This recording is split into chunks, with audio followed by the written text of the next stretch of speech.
Hi, my name is Michael Ismail, and I'm out here on our farm, our regenerative farm out in Vail, Arizona. And we're in our greenhouse, which we've built customized for the needs of growing microgreens. And I want to give you a little glimpse of what we have going on in here today. You can see we have some seeds soaking for the next crop and a bunch of trays on the tables, and we've been having some challenges in this operation that we narrowed down to air circulation issues, which is really important for plants. And this is what we're building here is a regenerative, sustainable farm, and our goal is to run this whole operation off of sustainable energy, including solar power.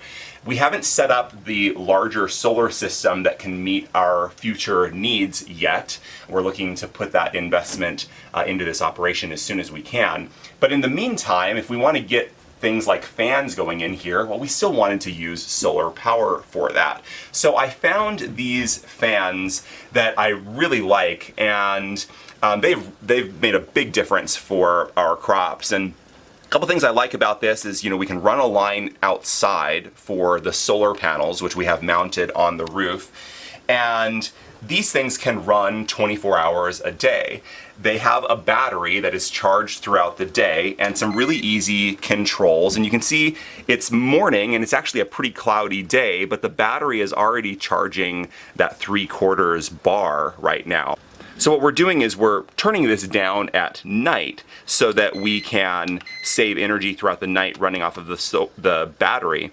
But then during the day, we'll turn up the speed a little bit. And there's a big range of speed on these fans that goes from 1 to 12. So that's really nice and flexible for whatever our air circulation needs are throughout the day. So we've got a bunch of different fans that are blowing through these different levels of our little custom table rack here. And so I'm just turning them up for the day, making sure that we get good circulation throughout the day, and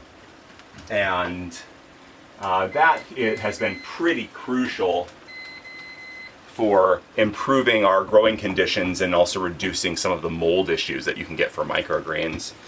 So, we have a bunch of trays that have just been unstacked, and we actually have one crop over here that is ready to harvest.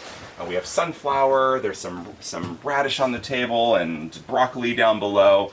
These are pea shoots, and this is really one of my absolute favorite crops. My favorite thing to eat and also to grow.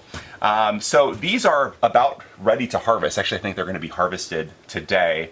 And one of the tips here with pea shoots is that you don't want them to get tough.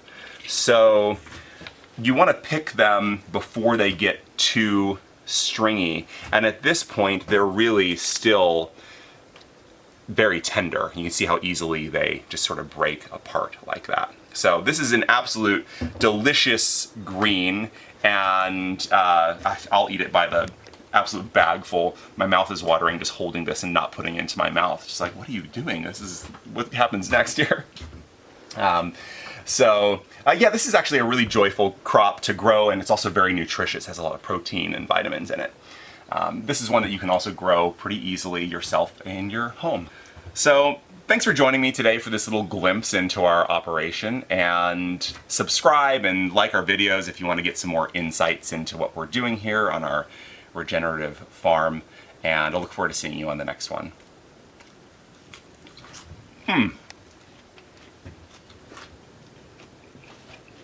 Those are really good.